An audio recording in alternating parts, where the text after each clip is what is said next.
Good day, everyone. Welcome to part A of lecture number 15. So, after lecture number 14, we completed the design of basic processor.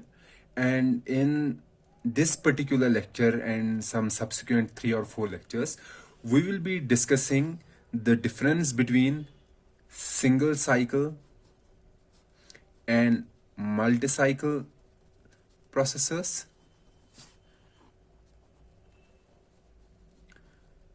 their performance, what is the meaning of performance of a processor, and pipelining. So in pipelining, we will be discussing the concept of pipelining, some introduction, and then the hazards, or we can say the limitations associated with the pipeline, and some possible solutions. So this will be the focus of today's lecture and some subsequent lectures. So in today's lecture, we will be basically discussing about the single and multi-cycle processors. So let's start our lecture. So let's first see what is a single cycle machines, or what are single cycle machines, or what is a single cycle processor. So we already discussed a basic processor like this, which has following 5 stages. The 5 stages was instruction fetch, then decode, then execute, then memory access, and write back. Okay, or we can say this is a single unit. Let's say this is a processor, and this processor has internally these operations are going on, and at the end we are getting the execution of an instruction. So if it has input A, or we can say data is input A, this processor changes the data, or we can say the processes this data and gives the output some other data, A dash, after processing this data, and this data is processed based on the instruction. Okay, so if we see the higher level logic is we are giving A as input to the processor, and at the end we get the processing of this A, and we get new data, that is A dash, and this A dash is either stored in the memory or in some register. Okay, whatever single cycle machines or single cycle processor, this says that each instruction in our processor takes 1 cycle to complete.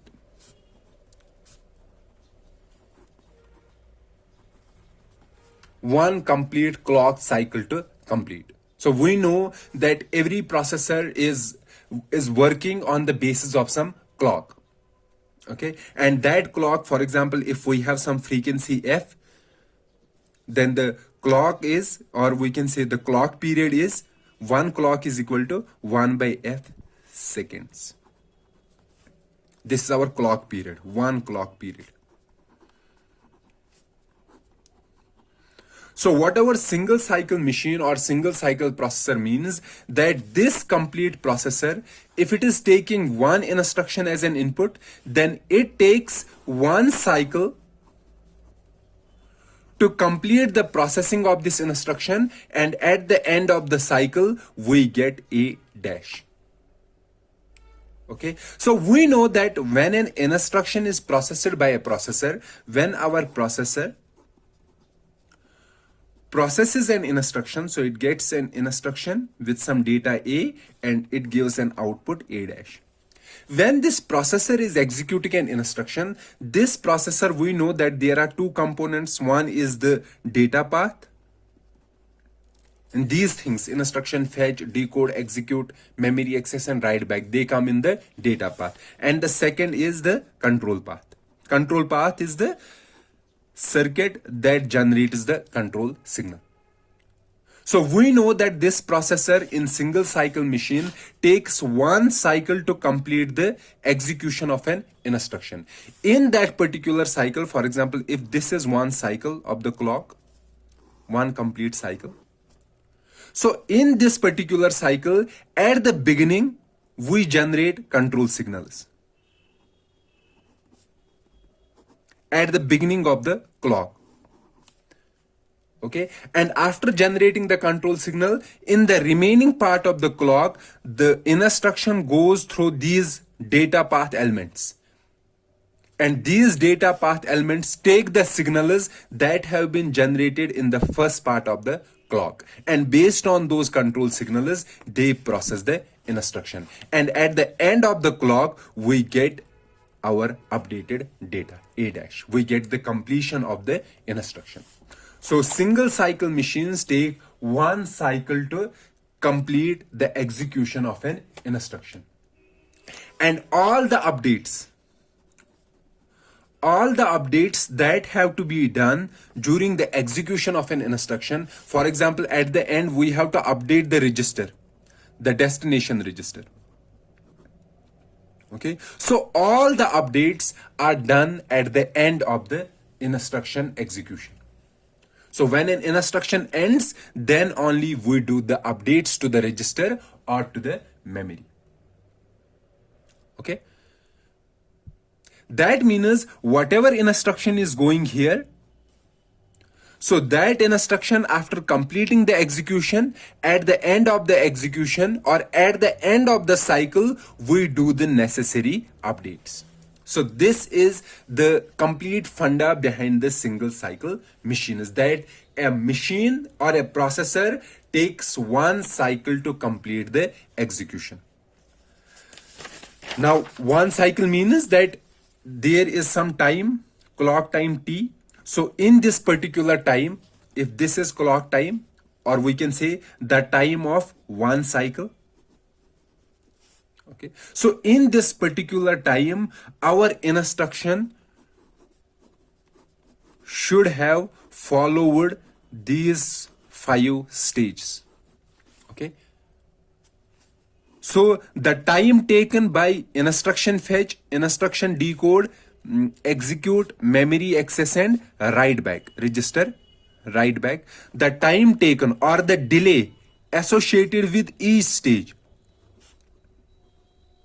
Let's say this is delay 1, delay 2, delay 3, delay 4, and delay 5. So this time, the clock time should be greater than or equal to the addition of these delays. D1 plus D2 plus D3 plus D4 plus D5. It should be greater than the delay of these individual stages. So what is the delay associated? There is the combinational delay, because every combinational circuit has some delay. For example, if we have an adder takes an input and provides us the output, and we know inside there is some delay. Okay, so the total delay associated with these different stages should be less than the 1 clock period. Okay, now if somebody says that no, we can have, for example, T can be less than these delays.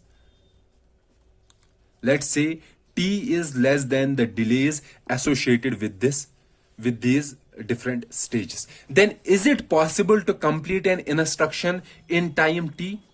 No, it is not possible. So this scenario, if this scenario is there, then it is not possible to complete the execution of the instruction in 1 clock cycle, because the associated delay will have been greater than the time of 1 clock period. That means our clock should be designed in such a way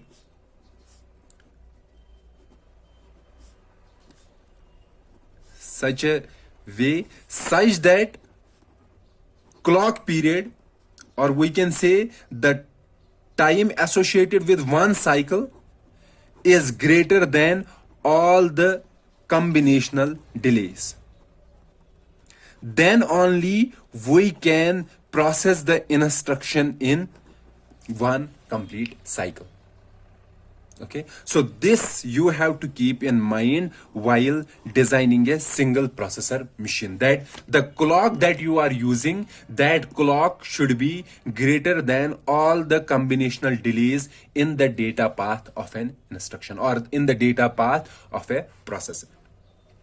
The second thing that you have to keep in mind, that since this processor, which is a single cycle processor, which is completing the execution of an instruction in a single cycle, that processor gets different types of instructions. For example, an add instruction or a multiply instruction or a shift instruction.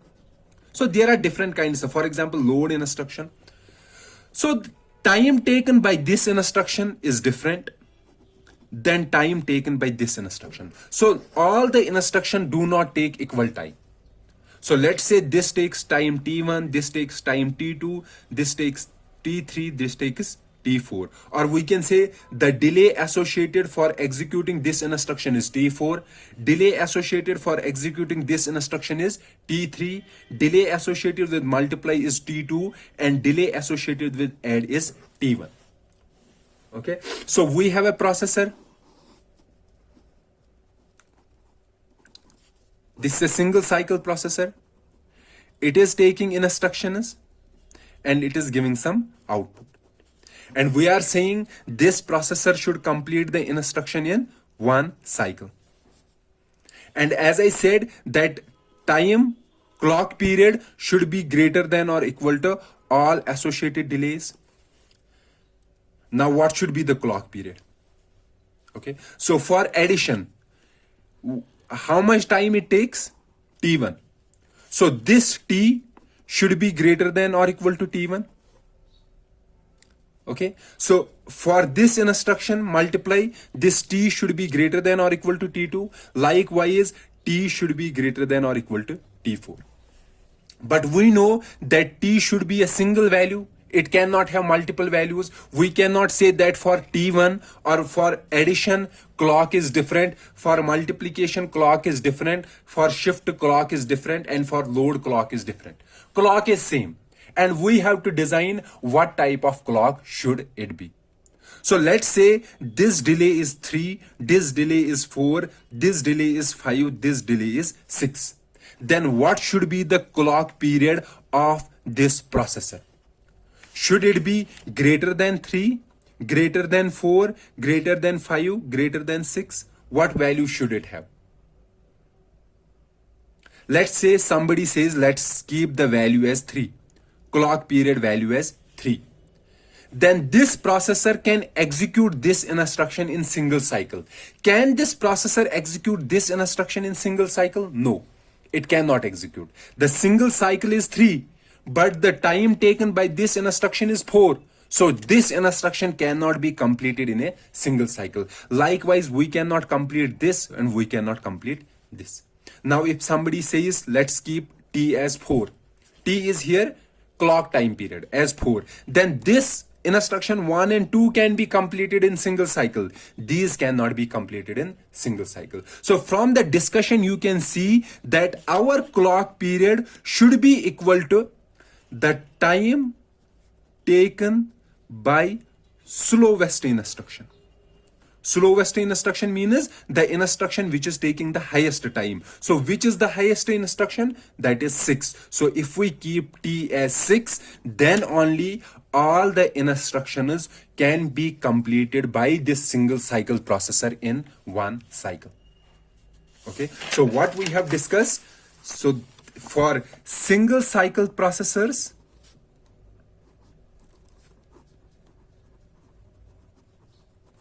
this clock time should be greater than or equal to all associated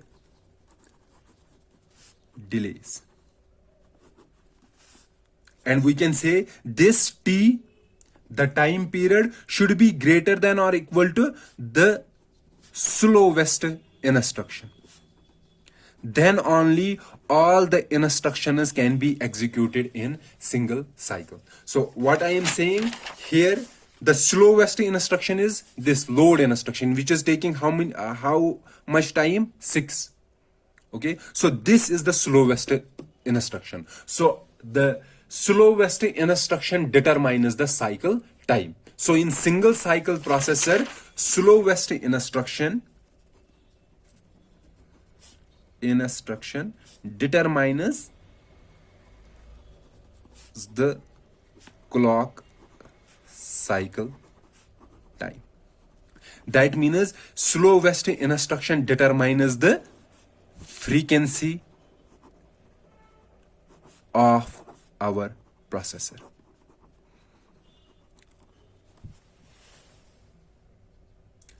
So because of this, because of having a slowest instruction determining the clock cycle time, so even for instructions, for example 3, this instruction could have been completed in in how much time? 3 time, let's say 3 seconds. But since we have said the one's clock cycle period is 6 seconds, then this instruction will be completed in how many seconds? 3 seconds. For the remaining 3 seconds, our processor will be idle, because it will only start the execution of another instruction in next cycle. So in one cycle, it can handle only one instruction. So this is one of the disadvantage, one major disadvantage of our single cycle processor. So what is the disadvantage? The disadvantage is that our slowest instruction determines the clock cycle time, or we can say the frequency of our processor is determined by the slowest instruction. Or also we can say the frequency or the clock cycle is determined by the all the associated delays. Okay, so that means if the associated delay is, let's suppose 6 nanoseconds, associated delay of a processor. So one cycle should be equal to how many seconds? 6 nanoseconds, or we can say one cycle period should be equal to 6 nanoseconds. So frequency will be equal to 1 by 6 into 10 raised power 9. Okay, so we can say 1 by 6 gigahertz, or 0.166 gigahertz. So can we increase the frequency for this single cycle processor?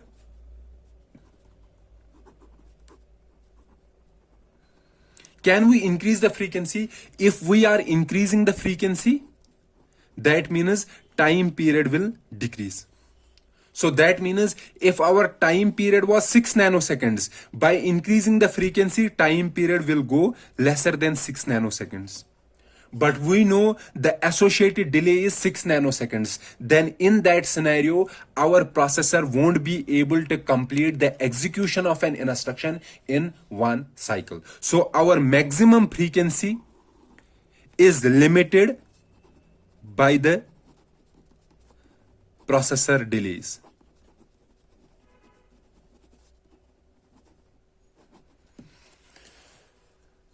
So what is a single cycle processor? A single cycle processor is a processor that completes the execution of an instruction in one cycle.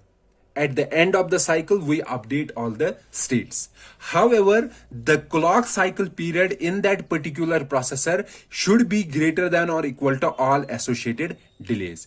And this clock period is determined by the slowest instruction. That means the frequency of our processor is limited by the delay associated with the slowest instruction. We cannot change the frequency on our own, because we have to determine the frequency based on the time taken by the slowest instruction. This is the disadvantage of single cycle processors. Okay, then from single cycle processors, we move to multi-cycle processors. Multi-cycle processors.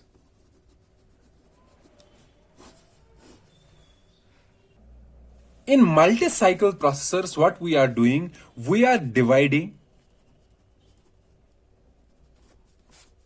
instruction processing into multiple cycles. or we can say into multiple stages. So what I mean to say that we have these stages.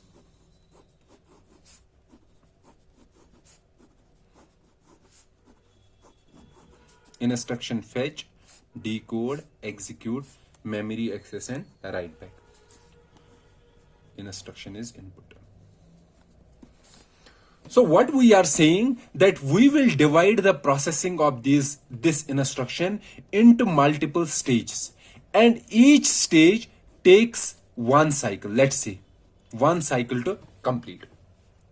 So instead of saying that the complete instruction will be completed in one cycle, that all these 5 stages will take one cycle, we are saying that each stage will take one cycle, and this stage will do some processing of this instruction, then this will do some other processing, this will also do some processing, this, and at the end we will get the output.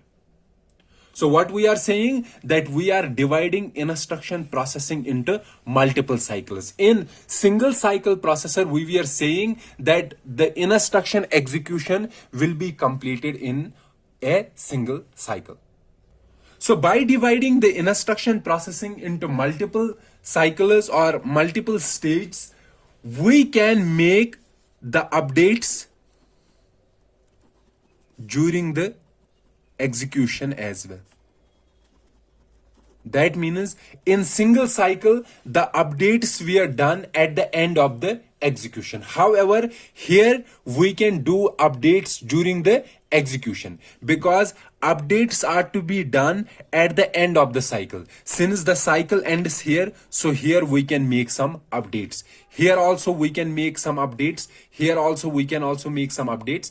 And the end of the instruction, we do architectural updates. Architectural updates means we do the updates of the register file. Okay, or we do the updates that are visible to all the other associated programs or all the associated components. During the execution, the updates are not visible to other components. They are visible to the instruction only. However, the updates at the end of the instruction execution are the architectural updates. That is the updates that are visible to other components or to other instructions in the processor. Okay. So here in single cycle processor, the clock cycle time was determined by slowest instruction. And in this multi-cycle processor, who determines the clock cycle time? Let's say this takes 1 nanosecond. This also takes 1 nanosecond to complete. This takes, let's say, 2 nanoseconds. This takes 1 nanosecond. This takes 1 nanosecond. Or this takes 3 nanoseconds, let's say. So what should be the clock cycle time? Who determines the clock cycle time? Does instruction determine the clock cycle time? No. We say this takes 1 clock cycle, this takes 1 clock cycle, this takes 1 clock cycle, this takes 1 clock cycle, and this takes 1 clock cycle. So that means this takes 1 clock cycle. So what should be the clock cycle period? Should it be 1, 2, or 3? So because these are the possible values. So let's keep the clock cycle period as 1 nanosecond. Okay, that means if an instruction goes to fetch, what is the clock cycle period? 1 nanosecond. And how much time does fetch take? 1 nanosecond. So this will do the processing in 1 nanosecond. This will complete the instruction in 1 cycle. Will decode complete its processing in 1 cycle? Yes, it will complete because it takes 1 nanoseconds and 1 cycle is equal to 1 nanoseconds. Will execute complete the execution in 1 cycle? No, execute cannot complete the execution in 1 nanoscycle. Because 1 cycle is equal to 1 nanoseconds. But execute takes how many nanoseconds? 2 nanoseconds. So it is short of 1 nanosecond. Okay. So will memory access complete the execution in 1 cycle? No, it won't complete. Write back? Yes, it will complete. So these two have their delay is greater than the clock period. So in this particular case, our clock period should be equal to 3 nanoseconds. Then only this will take 1 nanosecond, this will also take 1 nanosecond, this will take 1 nanosecond, this also 1 nanosecond, and this also this also 1 cycle. So everyone will be able to complete the execution in 1 clock cycle. So we can say in multi-cycle processors, clock cycle is determined by slowest stage. Slowest stage. So let's say our t is equal to 3 nanoseconds, or we can say clock cycle is 3 nanoseconds. So if clock cycle is 3 nanoseconds, what will be the frequency of this processor? Frequency is equal to 1 by 3 nanoseconds. That will be equal to 1 by 3 nanoseconds, 0.333 gigahertz. This will be the frequency. And in this particular scenario, let's take an instruction. So 1 cycle is equal to 3 nanoseconds. So this instruction goes to fetch. And fetch takes how many seconds? 1 nanosecond. But we said that fetch should complete in 1 cycle. So in 1 nanoseconds, it is doing some job. And for remaining 2 nanoseconds, it is idle. Then at the end of the cycle, at the end of these 3 nanoseconds, it will give the output to decode stage. So this idleness, this is called internal fragmentation.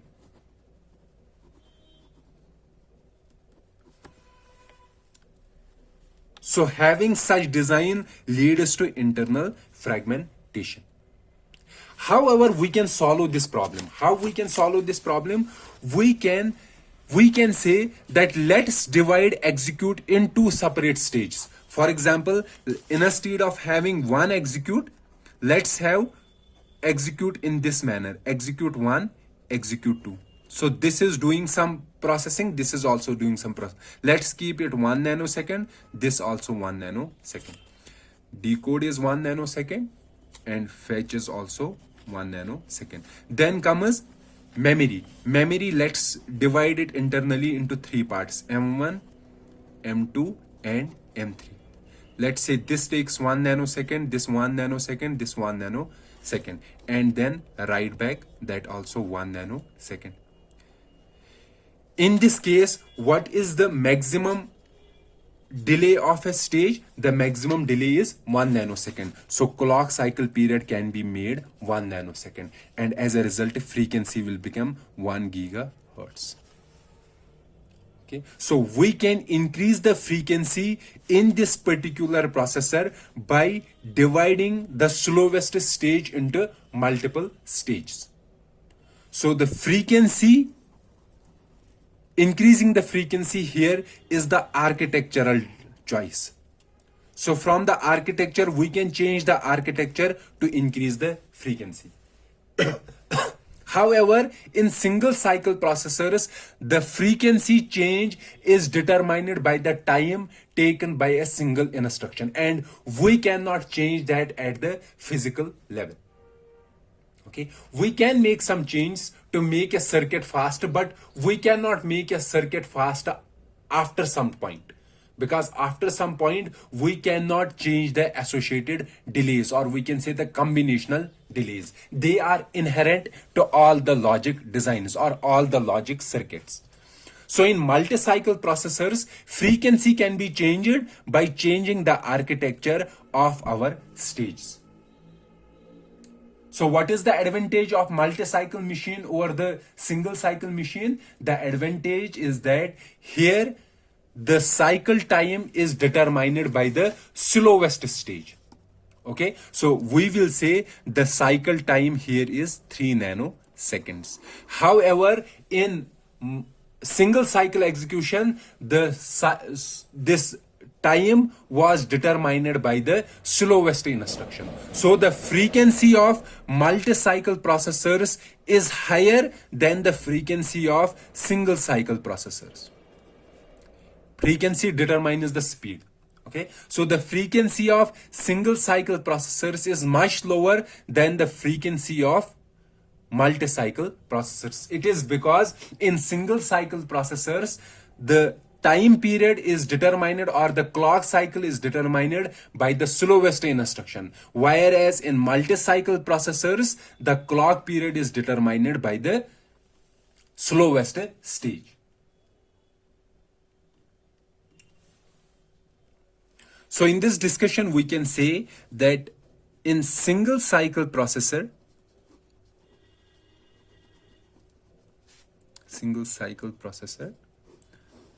we are giving data A, and after one cycle, this A is transformed into A dash. However, in multi-cycle processor, this A is first converted in some, for example, A1 dash, then A2 dash, then A3 dash, and finally we will get the final output, and that is A dash. And this intermediate is done in one cycle. So it takes multiple cycles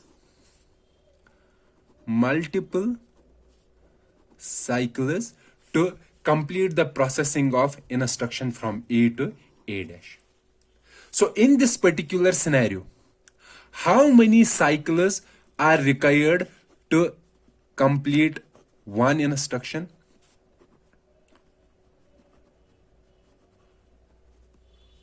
In single cycle, how many cycles are required to complete one instruction? 1. So we can say CPI is equal to 1. Cycles per instruction is equal to 1. So in single cycle processor, clocks per instruction or cycles per instruction is equal to 1.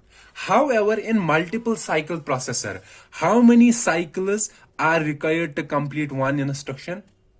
Multiple cycles. Or we can say CPI is equal to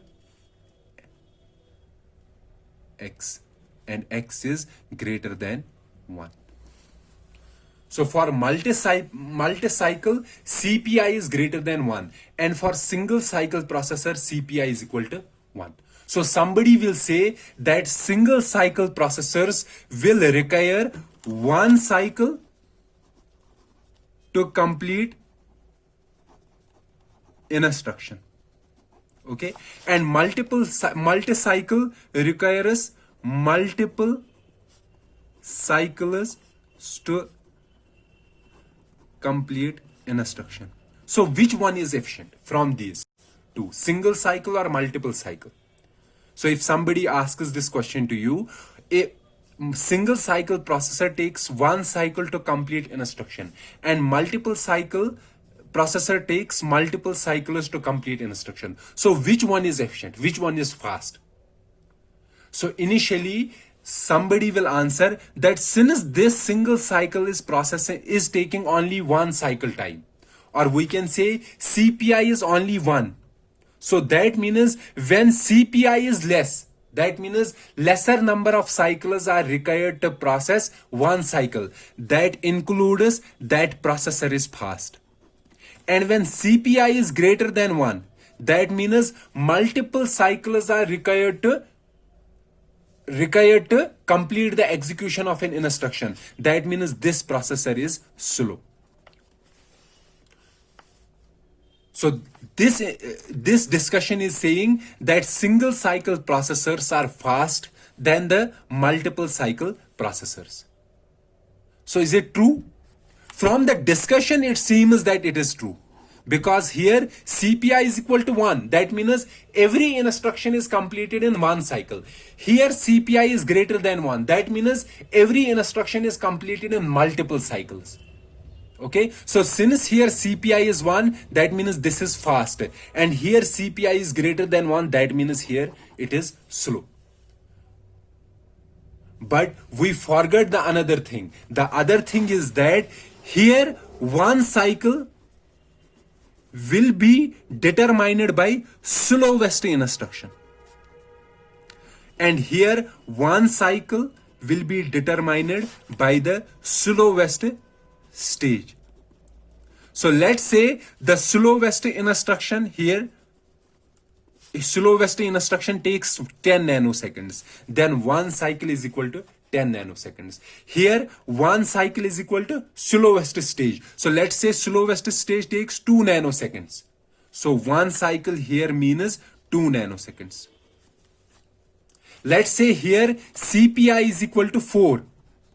That means 4 cycles are required to complete the instruction. Here for single cycle processor, CPI is always equal to 1. So that means 1 cycle is required to complete the instruction. So how much time is required to complete the instruction? Here we require 1 cycle. So 1 cycle is equal to 10 nanoseconds. So we require 10 nanoseconds to complete the instruction. Here CPI is equal to 4. That means one instruction will be completed in 4 cycles. 4 into 1 cycle is 2 nanoseconds. So it will be 8 nanoseconds. So here it takes 10 nanoseconds. Here it takes only 8 nanoseconds. So this one is fast. So that means even if it seems that an instruction, that is processor with 1 CPI, single cycle processor with CPI equal to 1, from the CPI it seems this one is fast. But actually its cycle, clock cycle is much larger, longer than the multiple cycle clock time. That is why this becomes slower, this becomes faster.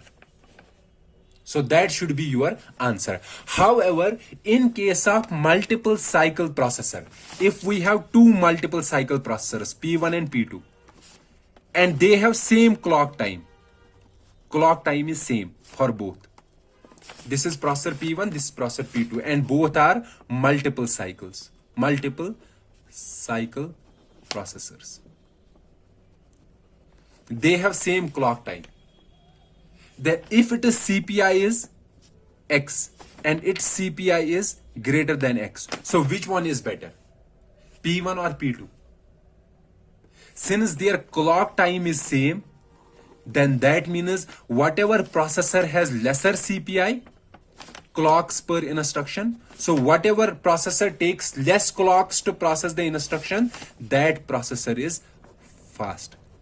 Lesser CPI means faster processor. However, if their clock period is different and CPI is like this, then we cannot directly say on the basis of CPI which one is fast. Okay, so this also gives us the discussion that if our clock time is same, frequency is same, then our motive should be to decrease CPI. Decrease CPI. Cycles per instruction. So what I was trying to determine this particular quantity, cycles per instruction. The reciprocal of CPI, 1 divided by CPI, is called IPC. Instructions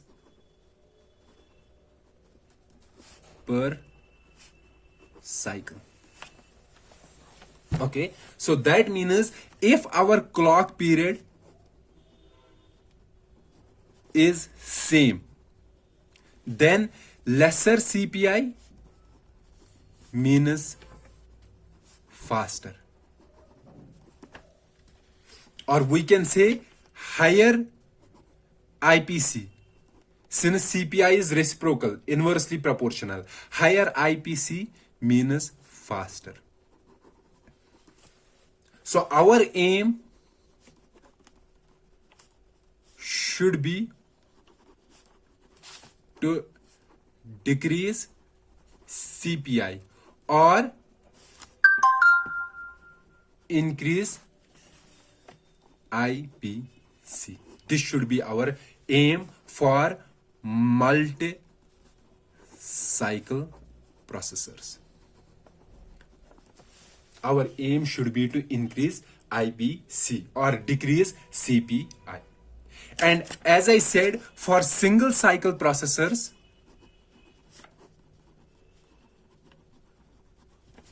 for single cycle processors, CPI is equal to 1 always, or we can say IPC is equal to 1.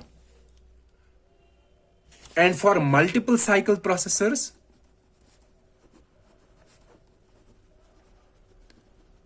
CPI is greater than 1, or we can say IPC is less than 1.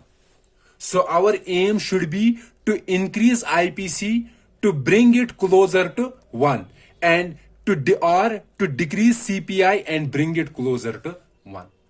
So from this discussion, can we determine which one is faster, single cycle processor or multiple cycle processor? As I have already discussed that since here CPI is equal to 1 and here CPI is greater than 1, or we can say IPC here is greater than IPC here, that means this one is faster. But here clock period is much longer, because here clock period is determined by slowest instruction. Here clock period is much smaller. So because of different clock periods, we cannot determine which one is faster only because of CPI. However, if both these have same clock period, this processor and this processor, then this processor will be faster than this particular processor. But for single cycle processors, clock period is much longer. And why it is much longer? Because here clock period is determined by the slowest instruction. As a result, even if their CPI is equal to 1 or IPC is equal to 1, which is much better, even having a good IPC or good CPI, they are much slower. And why is that? Because here clock period is much longer. So that is why we won't discuss single cycle processors in our subsequent lectures. Our discussion will be for multiple cycle processors, and the reason is all the modern processors are multi-cycle processors, and our aim in multi-cycle processors will be to decrease CPI or increase IPC. This should be our aim, and we will see in our subsequent lectures how can we effectively increase the IPC of our processors, or how we can decrease the CPI. Or so IPC, as I said, it means instruction is completed in one cycle. In one cycle, we will see how we will execute or how we will complete more instructions in one cycle. That will be our aim in our subsequent lectures. So this ends our discussion regarding single cycle and multiple cycle processors. So in the next lecture, our aim for the next lectures will be to see how we can increase the IPC of our processors, or how we can decrease the CPI. And that can be done with the help of a technique, and that technique is called pipelining. So the aim of pipelining is to increase the IPC, and we will discuss how pipelining, how this concept improves the IPC of a processor. So let's meet in our next lecture. Till then, goodbye.